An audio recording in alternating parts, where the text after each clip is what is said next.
اللهم صل على محمد وعلى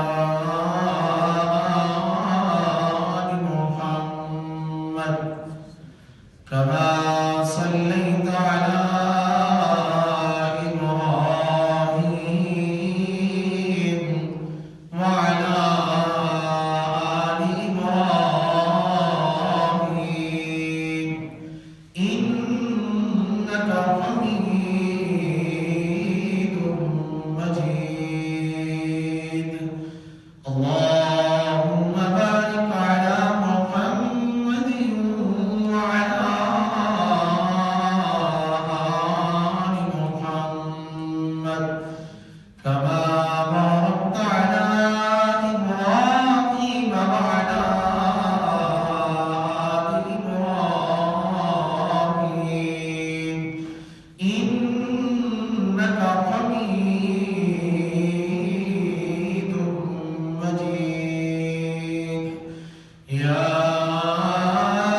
أيها الذين آمنوا اتقوا الله حق تقاته ولا تموتن إلا وأنتم مسلمون. يا أيها الناس اتقوا ربكم الذي خلقكم من نفس واحدة وخلق منها زوجها وبث منهما رجالا كثيرا ونساء واتقوا الله الذي تساءلون به والأرحام إن الله كان عليكم رقيبا. يا أيها الذين آمنوا اتقوا الله وقولوا قولا سديدا يصلح لكم أعمالكم ويغفر لكم ذنوبكم ومن يطع الله ورسوله فقد فاز فوزا عظيما.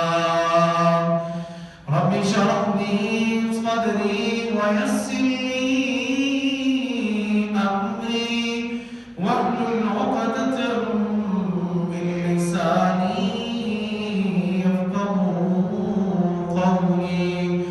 رب زدني علما رب زدني عملا اللهم رب زدني فهما. أما بعد فأعوذ بالله من الشيطان الرجيم. بسم الله الرحمن الرحيم. وقرن في بيوتكن ولا تبرجن تبرج الجاهلية الأولى وأقمنا الصلاة وآتينا الزكاة وأطعنا الله ورسوله. وقال الله تبارك وتعالى في مقام آخر ولا تقربوا الزنا إنه كان فاحشا وساء سبيلا. وقال الله تبارك وتعالى في كلام الحميد وإذا بشر أحدكم بالأنثى ظل وجهه مسودا وهو كظيم. قال النبي صلى الله عليه وسلم من تشبه بقوم فهو منهم. صدق الله العظيم.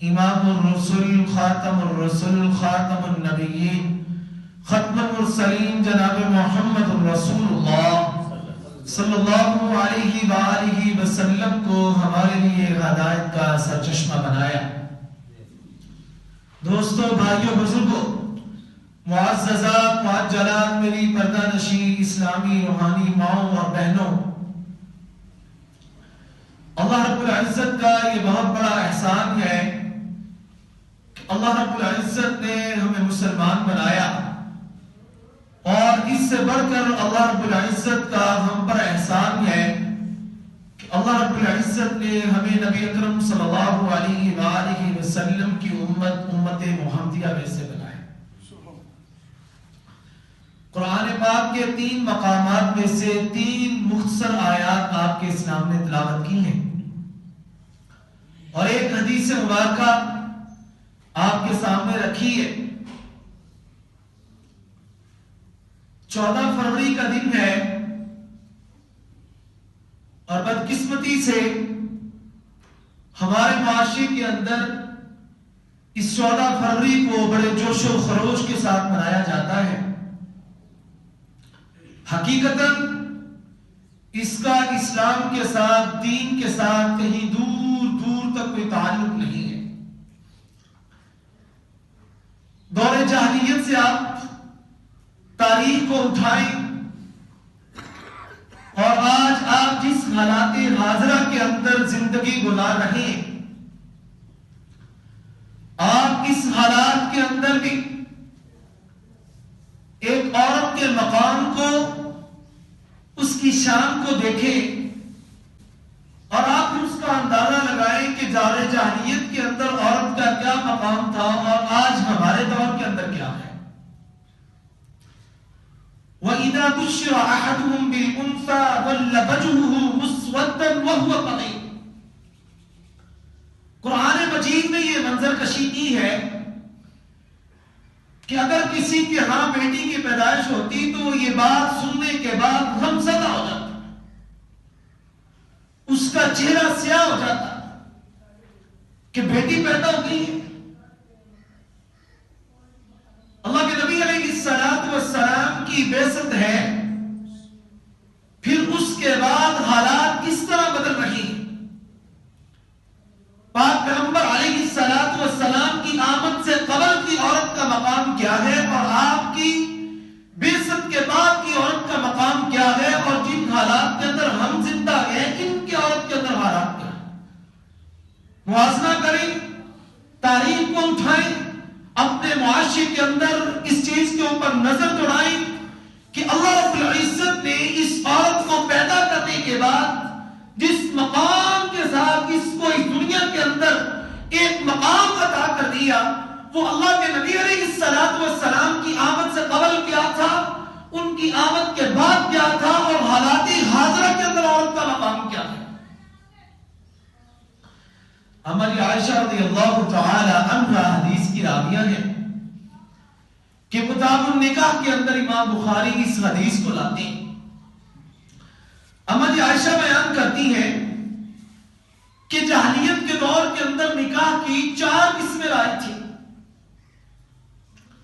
ایک قسم یہ تھی کہ جو ہمارے ہاں آج کل سنت رسول صلی اللہ علیہ وآلہ وسلم کے مطابق ہے کہ نکاح ہو جاتا ہے، بچی اپنے خاوند کے عقد میں چلی جاتی ہے، پھر زندگی گزار رہی ہے جس طرح اللہ کے نبی علیہ السلام نے ہمیں طریقہ بتا دیا۔ فرماتی ہے ایک یہ بھی اس جاہلیت کے دور کے اندر نکاح کا طریقہ تھا کہ عورت نے کسی کے ساتھ نکاح کیا، اب وہ عورت مخصوص دنوں کے اندر داخل ہو گئی، مخصوص دن گزارنے کے بعد اپنا ہی خامد اس عورت کو کسی اور کے حوالے کر کے چلا جاتا ہے، جس کا نام و نسب بڑا اعلیٰ ہے، جس کا خاندان قبیلہ بڑا اعلیٰ، بڑے نام والا، رتبے والا، لوگوں کی نظر میں اسلام میں نہیں، اسلام نے اس کا معیار اور رکھا ہے۔ اِنَّا خَلَقْنَاكُم مِّن ذَكَرٍ وَأُنثَىٰ وَجَعَلْنَاكُمْ شُعُوبًا وَقَبَائِلَ لِتَعَارَفُوا إِنَّ اکرمکم عند اللہ اتقاکم. اللہ رب العزت فرماتی ہے سورہ حجرات کے اندر کہ ہم نے یہ قبیلے، یہ آپ کی ذات، یہ بات آپ کی پہچان کے لیے بنائی ہے، لتعارفوا، آپ ایک دوسرے کو پہچان سکیں.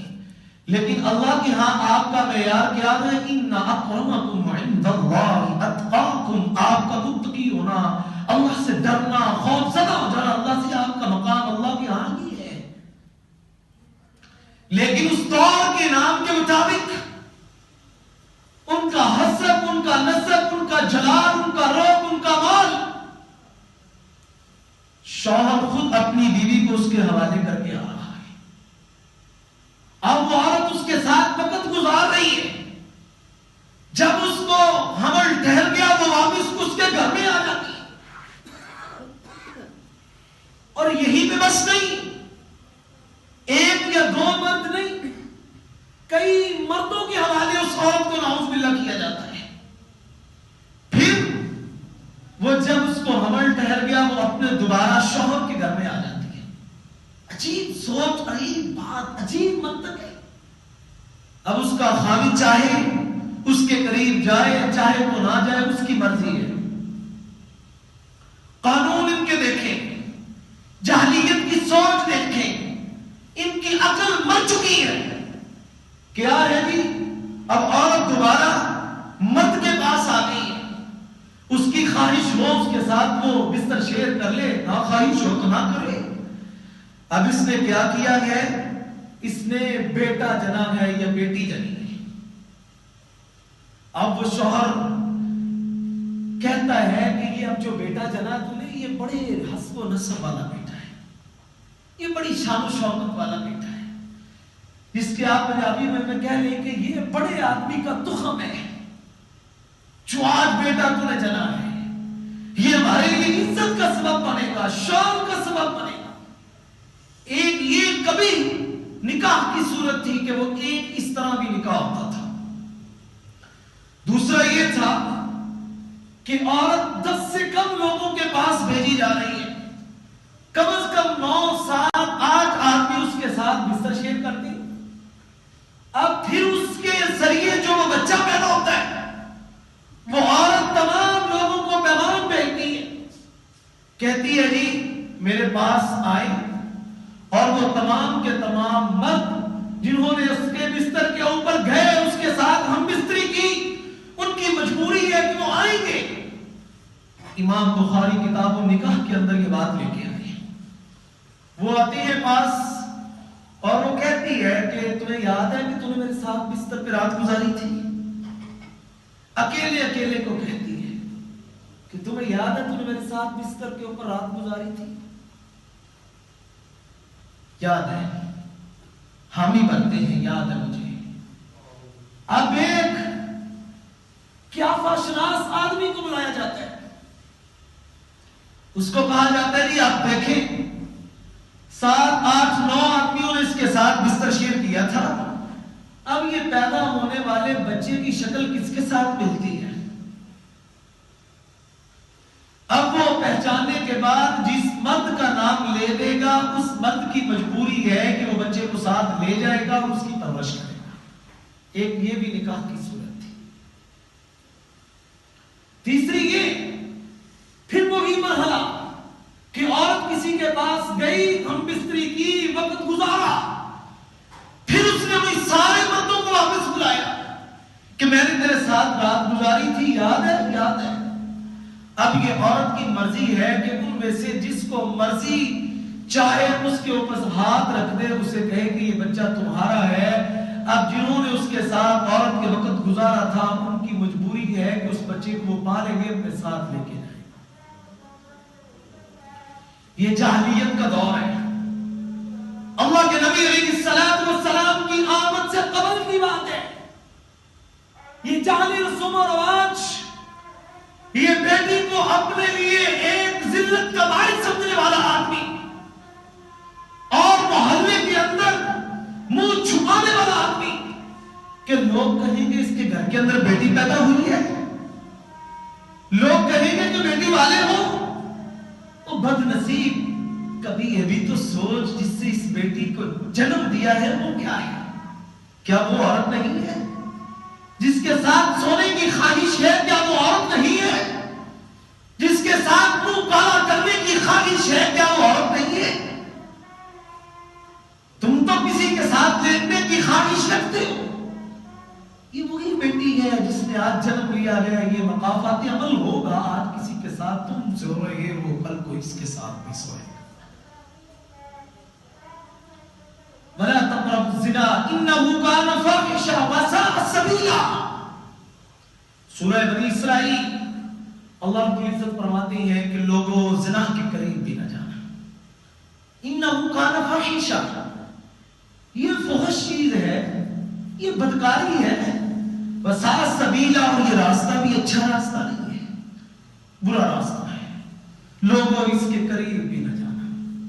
اللہ کے نبی علیہ الصلوۃ والسلام کے پاس ہماری عائشہ بیان کرتی ہیں کہ اللہ کے نبی علیہ الصلوۃ والسلام مبعوث ہو گئے، آپ کی بعثت ہو گئی. پھر اللہ رب العزت فرماتی ہیں فَلَمَّا بُعِثَ مُحَمَّدٌ صلی اللہ علیہ وآلہ وسلم، جب ہم نے اللہ کے نبی علیہ الصلوۃ والسلام کو مبعوث فرمایا بالحق ہدم، ہم نے اللہ کے نبی علیہ الصلوۃ والسلام کو حق کے ساتھ مبعوث فرما دیا. حرم نکاح الجاہلیہ، ہم نے جتنے بھی جاہلیت کے نکاح رواج اور عموم رسموں کے اندر ہو چکے تھے رائج، ہم نے وہ ختم کر دیے. پھر آگے کیا کیا؟ کلہ الا نکاح الناس اليوم. ہماری عائشہ نے اپنے وقت کی بات کی ہے کہ جو ہمارے اندر جو آج نکاح کا ایک رواج ہے، جو طریقہ ہے، جو اصول ہے، اللہ کے نبی علیہ الصلوۃ والسلام نے فرمایا صرف یہی نکاح کا طریقہ باقی رہے گا، کوئی اور نکاح کا طریقہ باقی نہیں. پھر آپ کے دور کے اندر متعہ بھی کسی حد تک، کسی دور تک جائز رہا. پھر آپ نے اس حالت کے اندر بھی سمجھا کہ یہ عورت کی عزت نہیں ہے، یہ عورت کی شان نہیں ہے کہ عورت کچھ دنوں کے لیے کسی کے پاس جائے، اس کے معاوضے میں کچھ لے، پھر دوبارہ جس کے ساتھ مرضی چاہے نکاح کر لے. آپ نے فرما دیا خیبر کے موقع پر کہ لوگوں آج کے بعد متعہ بھی حرام ہے. یہ طریقہ اللہ کے نبی کو پسند نہیں، نہ اللہ کے نبی علیہ الصلوۃ والسلام کو پسند ہے، نہ اللہ کو پسند ہے. یہ طریقہ بھی ختم کر دیا گیا. اللہ کے نبی علیہ الصلوۃ والسلام نے جو طریقہ رائج کر دیا، آپ نے فرمایا کہ اس اسلام کے اندر، اس دین کے اندر اللہ جس دین کو ان قریب مکمل کر دے گا، پورا کر دے گا. پھر جو آپ نے خطبہ حجۃ الوداع کے موقع پر یہ آیت پڑھ کے اس کی تکمیل کر دی، الیوم اکملت لکم دینکم واتممت علیکم نعمتی ورضیت لکم الاسلام، کہ ہم نے آج کے دن اس دین کو مکمل کر دیا ہے. کمی کی اور اس کے اندر زیادتی کی ضرورت نہیں ہے، کمی بیشی کی ضرورت ختم. اللہ کے نبی علیہ الصلوۃ والسلام یہ نکاح کا طریقہ رائج کر دیا. ابو امامہ رضی اللہ تعالی عنہ حدیث کے راوی ہیں، فرماتی ہیں کہ اللہ کے نبی علیہ الصلوۃ والسلام کے پاس ایک نوجوان آیا. مسند احمد کی یہ حدیث ہے. اس نے آ کر کہا کہ اللہ کے نبی علیہ الصلوۃ والسلام مجھے زنا کی اجازت دے دیں. صحابہ کرام بھی آپ کی مجلس میں تشریف فرما ہیں. صحابہ کرام غصے سے لال پیلے ہو گئے اور ڈانٹا، اللہ کے بندے تمہیں حیا نہیں ہے، شرم نہیں ہے، اجازت مانگتے ہو اور زنا کی مانگتے بھی خاتم النبیین سے. اللہ کے نبی علیہ الصلوۃ والسلام نے کچھ نہیں کہا. آپ نے اسے کہا اے نوجوان آگے آؤ، اٹھو میرے پاس آؤ. آپ نے اپنے قریب بٹھا لیا. حدیث کے الفاظ ہیں کہ آپ نے اس کے اوپر ہاتھ رکھا، جسم کے کسی حصے کے اوپر آپ نے ہاتھ رکھا اور آپ نے فرمایا کیا تم یہ بات پسند کرتے ہو کہ کوئی تیری والدہ کے ساتھ رات گزارے، بدکاری کرے، زنا کرے؟ میں نے کہا اللہ کے نبی میں کیسے ہی برداشت کر سکتا ہوں. پھر آپ نے فرمایا کیا تم برداشت کرتے ہو کہ تمہاری بہن کے ساتھ کوئی رات گزاری؟ اللہ کی بندو،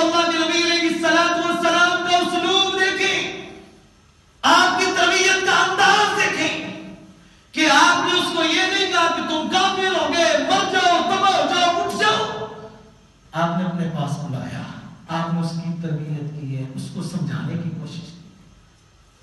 آپ نے فرمایا کیا تم پسند کرتے ہو کہ تمہاری بیٹی کے ساتھ بھی ایسے رات گزارے؟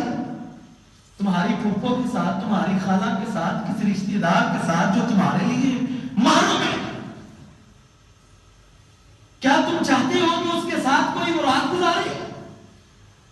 اللہ کے نبی علیہ الصلوۃ والسلام نے کبھی بھی برداشت نہیں کر سکتا. آپ نے اسی وقت آپ کا ہاتھ اس کے جسم کے اوپر موجود تھا. آپ نے فرمایا اللہم اغفر ذنبہ، اے اللہ تو اس کے گناہوں کو معاف فرما دے. وطہر قلبہ، اے اللہ اس کے دل کو پاک کر دے. وحسن فرجہ، اے اللہ اس کی شرمگاہ کو پاک کر دے، بچا دے اس کو برائی سے. اللہ اس کو بچا دے. اللہ کے نبی علیہ الصلوۃ والسلام نے اس آدمی کے لیے دعا کر دی. ابو امامہ راوی ہے، فرماتے ہیں جب اللہ کے نبی علیہ الصلوۃ والسلام نے اس انداز سے سکھایا، وہ آدمی پریشانی کی حالت میں کہ میں کیسی بات کر بیٹھا، پشیمان ہو گیا، شرمندگی ہو گئی، وہاں سے اٹھ کے چلا گیا. لیکن آپ نے اس کی تربیت کا انداز مجلس میں سارے بیٹھے لوگوں کو بھی بتا دیا کہ جس طرح تم صحابہ کرام نے کہا تھا کہ کیا ہو گیا، پریشان کر دیا، آپ نے اس طرح نہیں اس کو کچھ کہا. وقت کے علماء کی یہ ذمہ داری ہے، اگر کوئی آدمی ایسا آئے جو کسی غلطی میں مبتلا ہے، کچھ گناہ کرنا چاہتا ہے، اس کے اوپر کفر کا فتویٰ لگا دینا، دین سے خارج کر دینا، یہ آپ کی شایان شان نہیں ہے. اس کو قریب بٹھائیں، اس کو سمجھائیں، اللہ کے نبی علیہ الصلوۃ والسلام کی بات بتائیں. آپ نے فرمایا فی لا یزنی الزانی حین یزنی وهو مؤمن. اللہ کے بندوں، جب کوئی آدمی زنا کرتا ہے وہ اس وقت مومن رہتا ہی نہیں ہے، ایمان اس سے نکل جاتا ہے. آپ نے فرمایا کہ وہ آدمی مومن نہیں رہتا. اللہ کے نبی علیہ الصلوۃ والسلام کے پاس صحابہ کرام تشریف فرمائے.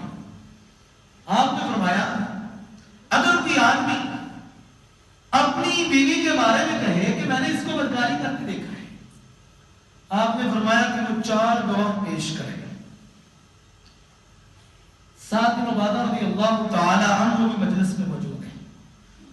فرمانے لگے کہ میں گواہ نہیں ڈھونڈنے جاؤں گا، جہاں میں اپنی بیوی کو بدکاری کرتے دیکھوں گا وہیں میں اس کے 2 ٹکڑے کر دوں گا، بات ختم، تمام ہو گئی. صحابہ کرام نے سمجھا کہ یہ اللہ کے نبی علیہ الصلوۃ والسلام کی مخالفت ہو رہی ہے. جب آپ نے کہا کہ 4 گواہ پیش کریں تو یہ سعد بن عبادہ کیوں کہہ رہا ہے کہ میں وہیں میں قتل کر دوں گا، 2 حصے کر دوں گا، 2 ٹکڑے کر دوں گا. اللہ کے نبی علیہ الصلوۃ والسلام کے سامنے یہ بات جب رکھی گئی تو آپ نے فرمایا سعد کے اندر غیر مند رکھ دی ہے، وہ عام غیرت مند آدمی نہیں ہے. اللہ نے اس کے اندر باقی لوگوں سے زیادہ غیرت رکھی ہے، تو وہ ٹھیک کہہ رہا ہے. پھر اللہ کے نبی علیہ الصلوۃ والسلام نے فرمایا میں سعد سے بھی زیادہ غیرت مند ہوں،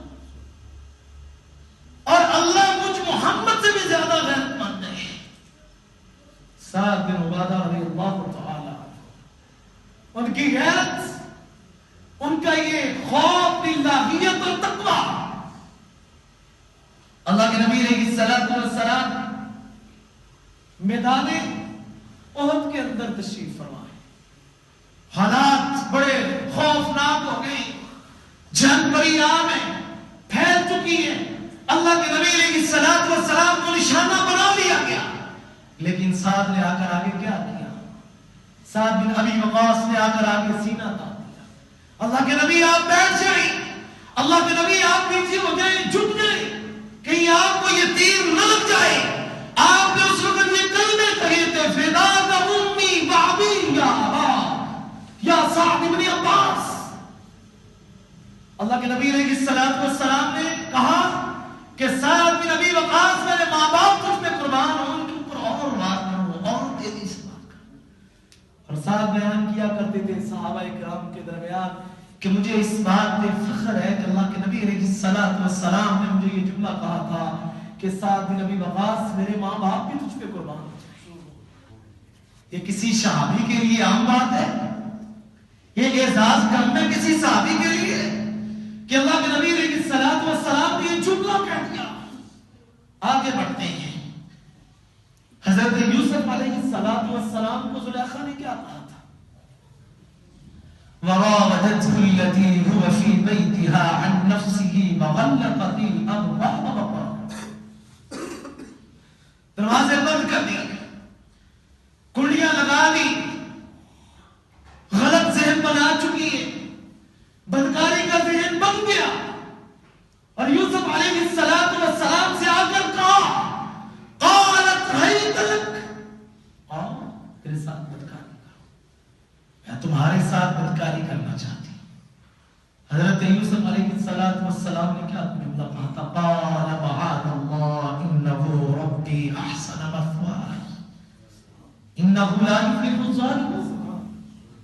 حالانکہ عزیز مصر کو یہ بات پتہ چل گئی کہ میری بیوی غلط ہے. قرآن کھولیں، سورہ یوسف کو اٹھائیں. حالانکہ عزیز مصر نے یہ بات بھی کر دی کہ یہ عورتوں کے مکر ہے، لیکن اس کے باوجود بیوی کو سچ مان لیا. یوسف علیہ السلام کو جھوٹا. اب یوسف علیہ السلام کو پتا بھی تھا کہ عزیز مصر ہے، بادشاہ ہے، یہ مجھے سزا دے گا، جو مرضی سزا تجویز کر دے تو میں تو کچھ نہیں کر سکوں گا. لیکن یوسف علیہ السلام مائل ہوئے نہیں. فرمایا کال کوٹھڑی ان قیدیوں کے اندر جا کر راتیں گزار لینا منظور ہے، تیرے ساتھ بستر شیئر کرنا منظور نہیں. فرمانے لگے انہو ربی احسن مثواي. بات تو ذہن میں آئی ہوگی نا کہ یوسف اچھا خاصا ٹھکانہ مل گیا تھا، اچھے خاصے گھر میں موجود ہو، بہترین کھانا مل رہا ہے، بڑی مہمان نوازی ہو رہی ہے. اس وقت زلیخا نے یہی کہا تھا نا کہ ہم اس کو بیٹا بنا لیں گے، یہ ہمارے فائدے مند ہمارے لیے ہوگا، اس کو خرید لو. لیکن کیا کہا کہ دل کے اندر کی بات تو آئی ہوگی، لیکن پھر کیا کہا؟ قرآن نے منظر کشی کی انہو ربی احسن مثواي. یوسف اللہ اس سے بھی زیادہ اچھا ٹھکانہ عطا کرنے والا ہے. جس اللہ نے بھائیوں کے ہاتھوں راستے کے اندر مارے کھاتے کھلاتے ایک کنویں کا راہی بنا دیا، پھر اس کنویں سے گزرنے والے لوگوں نے وجاءت سیارہ، ایک گروہ آیا، اس نے آ کر کنویں سے نکالا، پھر آگے پہنچتے پہنچتے مصر کی منڈیوں سے گزرتے گزرتے اللہ نے تخت مصر عطا کر دیا. یوسف عام بات نہیں ہے. بعد اللہ بڑا اچھا جملہ کہا ہے، میں اللہ کی پناہ میں آتا ہوں، میں ایسی بدکاری کرنے والا نہیں. کہا کہ میں ایسا کام نہیں کروں گا. ٹھکانہ کیسا ہوگا اگلا؟ یہ بھی بات ذہن میں آئی نا. لیکن کیا کہا؟ انہو ربی، میرا رب. یہ نہیں کہا کہ کسی کا، میرا ربی، میرا رب اس سے بھی اچھا ٹھکانہ دینے والا ہے. لا یفلح الظالمون. اللہ ظالم لوگوں کو کامیاب بھی نہیں کرتا. یہ بھی دل کے اندر یقین ہے کہ ظالم لوگ کامیاب نہیں ہوتے. اللہ رب العزت نے یوسف علیہ السلام کو وہاں سے نکالا اور خود قید کے اندر جانا برداشت کر لیا، لیکن اس عورت کے ساتھ مقابلہ نہیں کیا. یا صاحبی السجن ارباب متفرقون خیر ام اللہ الواحد القہار. اے اللہ کے بندو ذرا آگے چلے. کیا ہوا کہ جو ہم سب سے پہلی ڈیوٹی لگائی توحید کرنا، قید کے اندر بھی جا کر لوگوں کو توحید کی دعوت کرنا چاہیے. یا صاحبی السجن، اے میرے قید کے ساتھیوں، مجھے بتاؤ تو صحیح، ارباب متفرقون، کیا کئی رب بہتر ہیں؟ ام اللہ الواحد القہار، یہ اکیلا اللہ ہی کافی ہے. بتاؤ تو صحیح. حضرت یوسف علیہ السلام نے وہاں پہ جا کر لوگوں کو بھی یہ پیغام دے دیا کہ اللہ جب انبیاء کرام کی خصوصیت دے کر کسی آدمی کو چن لے تو پھر اللہ ان کی حفاظت کرنا بھی جانتا ہے. اللہ کے نبی علیہ السلام نے فرمایا جب کسی معاشرے کے اندر زنا عام ہو جاتا ہے نا، کسی معاشرے کے اندر زنا عام ہو جاتا ہے، پھر اللہ رب العزت اس معاشرے کو تباہی کے دہانے میں لے جاتے ہیں۔ اللہ کے نبی علیہ السلام نے دعا کی کہ یا اللہ جس طرح باقی انبیاء کرام کی امتیں یک لخت ایک ہی وقت میں تباہ ہوتی رہی، میری امت کو تباہ نہ کرنا۔ ہمارے اندر ہر قسم کی برائی موجود ہے، ہر قسم کی برائی موجود ہے۔ آپ پیچھے جائیں، شعیب علیہ السلام کی قوم ناک تول میں کمی کیا کرتی تھی، ہمارے اندر وہ برائی بھی موجود ہے۔ لوط علیہ السلام کی قوم برائی میں مبتلا ہو گئی، یہ بھی ہمارے اندر برائی موجود ہے۔ نوح علیہ السلام کے سگے بیٹے نے اسلام قبول کرنے سے انکار کر دیا۔ اللہ نے کہا انہ لیس من اہلک، نوح یہ تیری اولاد نہیں ہے، یہ تیرا اہل و عیال نہیں ہے، چھوڑ دو، آگے چلو، اپنے اندر اصل منزل کی طرف روانہ ہو۔ کیا ہمارے معاشرے کے اندر ایسے لوگ موجود نہیں ہیں جو اللہ کے ساتھ لوگوں کو شریک ٹھہرا رہے ہیں؟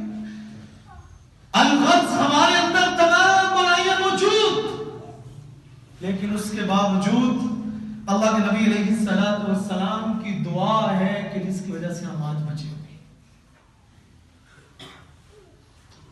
دارالقدس سے ایک کتاب چھپی ہے، اسلام کا نظام عفت و عصمت۔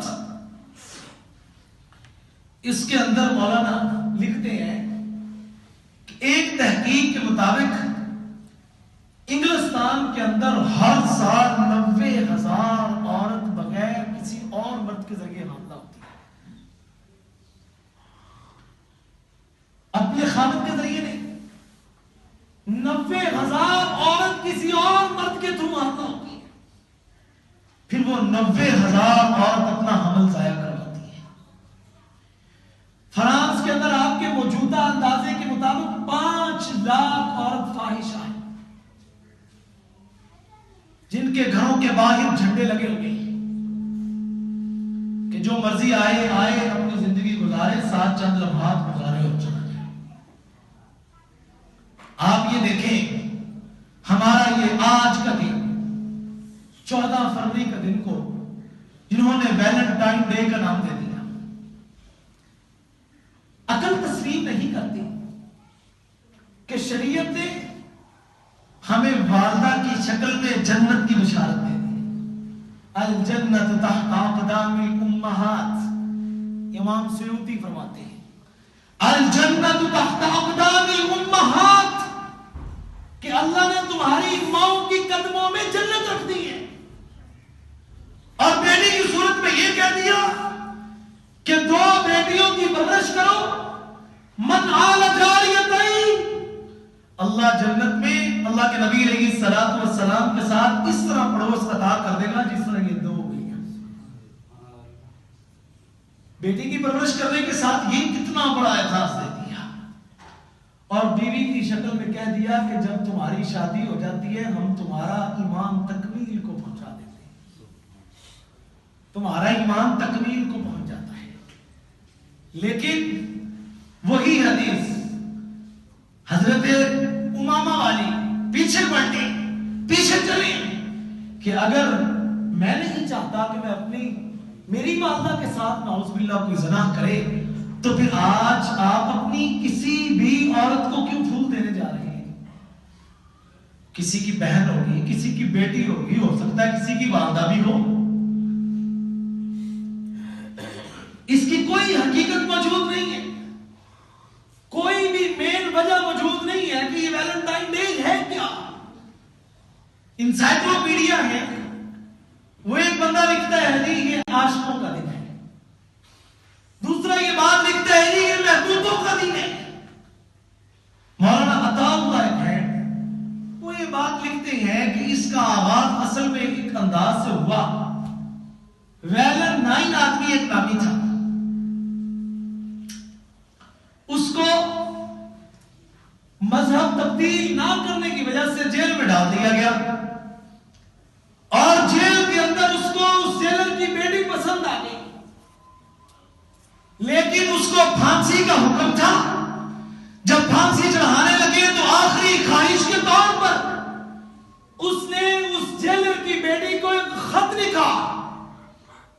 وہ جو خط لکھا تھا وہ 14 فروری کا دن تھا.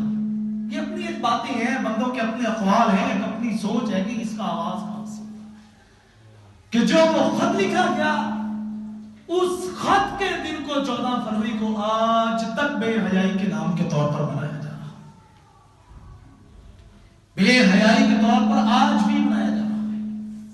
اللہ کے بندو، کبھی آئیں اٹھے، اسلام کی کتابوں کو کھنگالیں، اپنے اسلام کو کھولیں کہ اللہ نے ہمیں کس اسلام کا راغب بنایا. ہماری عائشہ کی حدیث ہے نا، فرماتی ہیں جب تک میرے حجرے میں میرے ابا اور میرے مجازی خدا حضرت محمد رسول اللہ صلی اللہ علیہ وسلم مدفون تھے، تب تک میں اگر کپڑا سر پہ نہ بھی ہوتا تو میں اس حجرے میں داخل ہو جایا کرتی تھی، اس حجرے میں داخل ہو جایا کرتی تھی.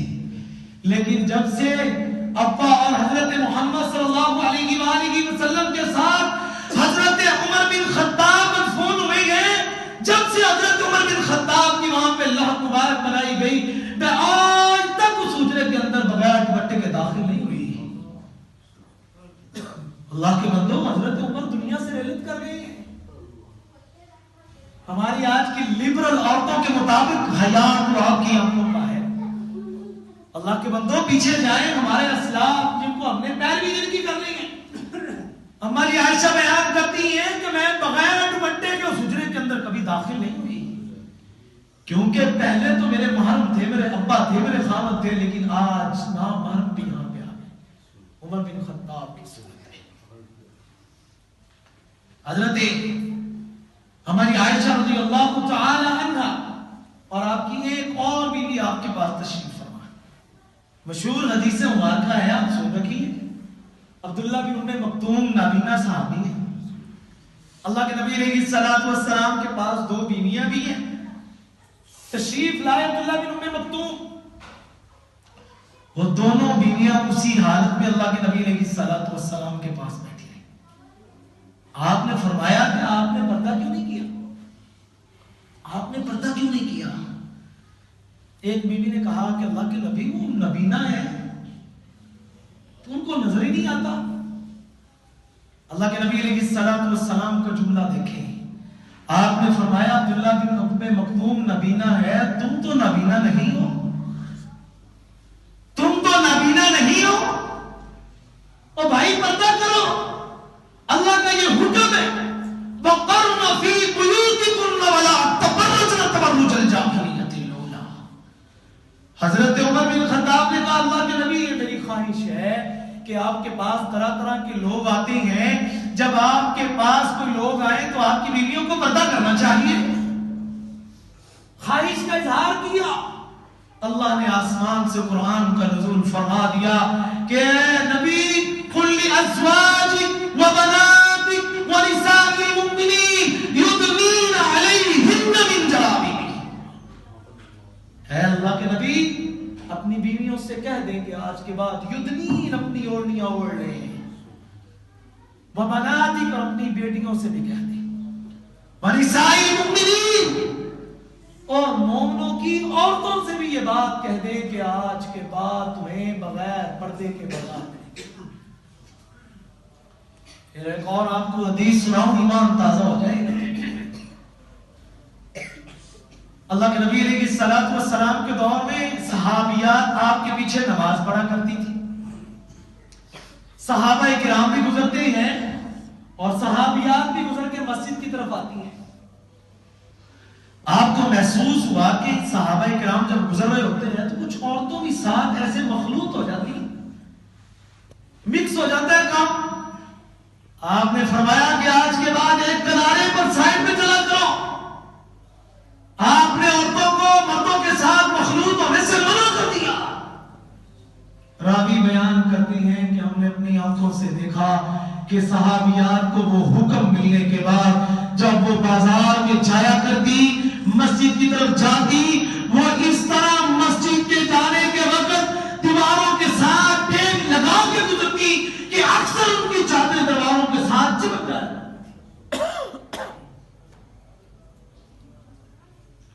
یہ ہمارا اسلاف ہے،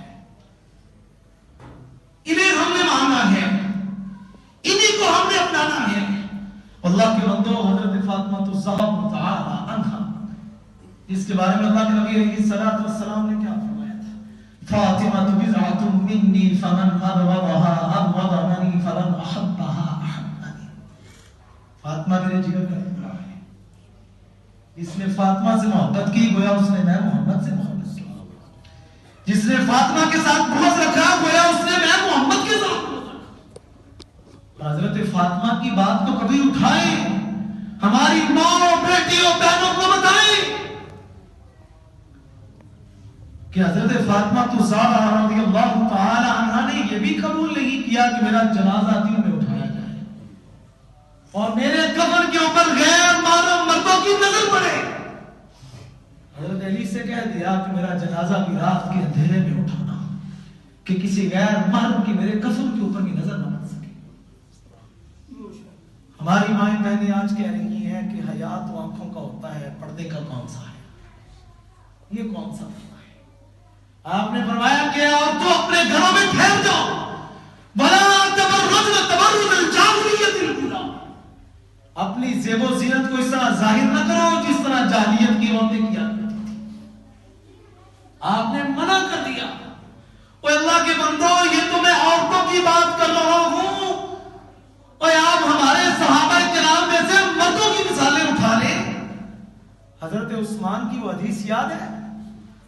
ہماری عائشہ نے پوچھا نا اللہ کے نبی آپ تشریف فرما تھے، میرے ابا بھی آئے، آپ نے پنڈلی ننگی رکھی، حضرت عمر بن خطاب بھی آئے، آپ نے پنڈلی ننگی رکھی، لیکن جب عثمان آئے تو آپ نے کہا ٹھہر جاؤ. پھر ایک لمحے کے بعد عثمان کو اندر بلایا، آپ نے اپنی پنڈلی ڈھانپ لی. اللہ کے نبی علیہ الصلوۃ والسلام کا کیا جملہ تھا؟ کبھی اٹھائیں احادیث کی کتاب کا. آپ نے فرمایا عائشہ اس عثمان سے میں بھی کیوں نہ حیا کروں جس سے آسمان کے فرشتے بھی حیا کرتے. یہ ہمارے مرد ہیں جن کو ہم نے اپنانا ہے. آپ نے فرمایا آنکھوں کا زنا بھی ہوتا ہے، آنکھ کے ساتھ کسی کو دیکھنا اور دل کے اندر برائی پیدا ہو جانا، یہ آپ کی آنکھوں کا زنا ہے. زبان کے ساتھ بدکاری کی باتیں کرنا، یہ آپ کی زبان کا زنا ہے. جب آپ آنکھوں کے ساتھ دیکھتے ہیں، زبان کے ساتھ بدکاری کی باتیں کرتے ہیں، پھر آپ کی شہوت کے لیے آپ کا نفس آپ کو مائل کرتا ہے. نفس دو طرح کا ہوتا ہے، نفس امارہ اور نفس مطمئنہ. نفس امارہ وہ ہے جو آپ کو برائیوں کی طرف ابھارتا ہے. جب آپ اس نفس امارہ کی مان لیتے ہیں، پھر آپ نفس خبیثہ کے اندر داخل ہو جاتے ہیں. آپ کا نفس خبیث ہو جاتا ہے، ناپاک ہو جاتا ہے. اور جب نفس مطمئنہ نفس لوامہ ہوتا ہے، جو آپ کو ملامت کرتا ہے، کہتا ہے کہ نہیں میرے بھائی یہ کام نہیں کرنا، اللہ کے نبی ناراض ہو جائیں گے، اللہ ناراض ہو جائے گا، لوگوں کو پتا چلے گا تو وہ کیا کہیں گے، معاشی کے اندر ہماری عزت نہیں رہے گی. جب آپ اس نفس لوامہ کی مان لیتی ہیں، پھر آپ نفس مطمئنہ میں داخل ہو جاتی ہیں. جب آپ نفس مطمئنہ میں داخل ہو جاتی ہیں، پھر اللہ کا قرآن کہتا ہے یا ایتھا النفس المطمئنہ ارجعی الی ربک راضیۃ مرضیہ فادخلی فی عبادی وادخلی جنتی. اللہ کے بندو، نفس لوامہ نے آپ کو ملامت کی کہ آپ نے برائی کی طرف نہیں جانا، آپ نے اس کی مان لی. اللہ نے آپ کو نفس مطمئنہ عطا کر دیا. جب نفس مطمئنہ عطا کر دیا، پھر اللہ نے قرآن میں یہ کہہ دیا کہ یہ جو نفس ہے، یہ جو جان ہے، یہ جو روح ہے، اس نے میری مان لی ہے. فادخلی فی عبادی وادخلی جنتی. اس کو میرے نیک بندوں میں شامل کر دو، اس کو جنت میں شامل کر دو. اللہ کے بندو، شرم و حیا کا یہ ہمیں ہفتہ منانے کا بڑا اچھا ٹرینڈ جس نے بھی جاری کیا، اللہ اس کو جزا دے. کہ ہمیں آپ نے کیا فرمایا؟ من رأى منکم منکرا فلیغیرہ بیدہ. اگر آپ کسی برائی کو دیکھیں، اللہ نے آپ کو ہاتھ کے ساتھ روکنے کی طاقت دی ہے تو اس کو ہاتھ کے ساتھ روکیں. اگر آپ ہاتھ کے ساتھ نہیں روک سکتے، اگر اللہ نے آپ کو زبان دی، تاثیر سے نوازا ہے تو زبان کے ساتھ لوگوں کو روکے. اگر آپ زبان کے ساتھ روکنے کی بھی طاقت نہیں رکھتے تو کم از کم دل کے اندر اس کو برا ضرور جانے. وَذَلِكَ أَضْعَفُ الْإِيمَانِ. آپ نے فرمایا یہ کمزور ترین ایمان والے آدمی کی نشانی ہے کہ وہ صرف دل میں برائی کہہ سکتا ہے, وہ روک نہیں سکتا. اب آگے بڑھتے ہیں. آپ نے فرمایا الرجال قوامون علی النساء بما فضل اللہ بعضهم علی بعض. اب آپ اپنے گھر کے اندر حاکم ہیں, آپ اپنے گھر کے اندر وزیر اعظم ہیں. آپ کا حق بنتا ہے کہ آپ اپنی بیٹی کو کہیں کہ بیٹا آپ نے بغیر پردے کے باہر نہیں جانا.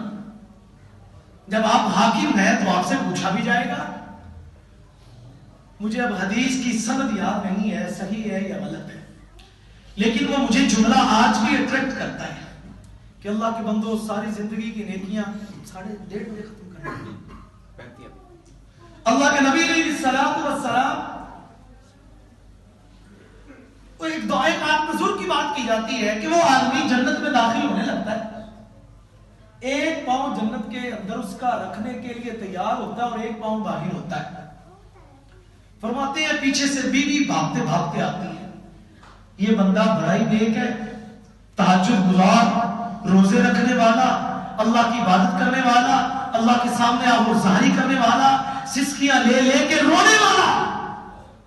لیکن بیوی کیا کہے گی کہ اس نے آج تک مجھے نہیں کہا کہ تم بھی نماز پڑھا کرو. ابھی بیوی وہیں پہ کھڑی ہے, پیچھے سے بیٹی بھاگتی بھاگتی آ جائے گی. وہ کہے گی یہ خود تو بڑی نمازیں بھی پڑھتا رہا, حج بھی کرتا رہا, عبادات بھی کرتا رہا, لیکن اس نے آج تک مجھے نہیں روکا. فرماتے ہیں اس آدمی کا ابھی ایک پاؤں جنت میں رکھنے والا تھا, وہیں سے واپس بلا لیا جائے گا اور اسے جہنم میں پھینک دیا جائے گا. قرآن کا فیصلہ ہے الرجال قوامون. یہ مرد آپ اپنے گھروں کے اندر حاکم ہیں, آپ کی ذمہ داری ہے کہ اپنی بیوی کو روکیں, اپنی بیٹی کو روکیں. اور بھائی آپ نے بغیر پردے کے باہر بیٹا نہیں جانا. میں نہیں چاہتا کہ تم یونیورسٹی کے اندر مخلوق تعلیم کے اندر پڑھو, جہاں پہ بچیاں پڑھ رہی ہیں وہاں پہ داخلہ لے لو. اللہ کی قسم میرے پاس سینکڑوں مثالیں کہ لوگ ہزاروں لاکھوں کروڑوں تنخواہوں والے بڑے بڑے بزنس مین, لیکن کیا کہا کہ ہم بڑی بڑی لمز نس جیسی بڑی بڑی یونیورسٹیوں کی فیس دے سکتے ہیں, لیکن میں اپنی بیٹی کو مخلوط تعلیم کے اندر داخل نہیں کرنا چاہتا. یار آپ کبھی یہ بھی سوچیں, ہم گاؤں سے رہنے والے ہیں, ہمارا بیک گراؤنڈ یہ پنڈوں میں رہنے والا ہے, ہماری بچیاں بڑی سادہ ہوتی ہیں. یہ جب شہر میں پڑھنے کے لیے جاتی ہیں, چونکہ میں اس لمحات سے گزر چکا ہوں, میں لاہور میں 2 سال پڑھا اور بڑے بڑے شہروں کے اندر بھی پڑھتا رہا, لیکن وہ بچیاں بڑی سادہ ہوتی ہیں. جب وہ جاتی ہیں یونیورسٹیز کے اندر, کالجز کے اندر, تو وہ سمجھتی ہیں کہ یہ جو شہر کے مرد ہیں ان کے علاوہ تو کچھ ہے ہی کوئی نہیں. وہ تھوڑی تھوڑی چند باتیں کرتے ہیں اور یہ بیچاری پھسل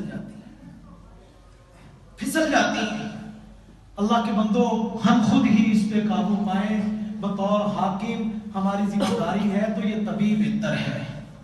اگر ہم اس پر قابو نہیں پائیں گے تو یہ ہمارے لیے ایک وقت کے بعد بہت بڑی قانونی سازش بن جائے گی, جو آپ کو ہمیں اللہ کے سامنے کل جواب دہ کرنے کے لیے, گریبان ہمارا پکڑنے کے لیے یہی ہماری بیٹیاں کھڑی ہو جائیں گی, یہی ہماری بیٹیاں کھڑی ہوں گی.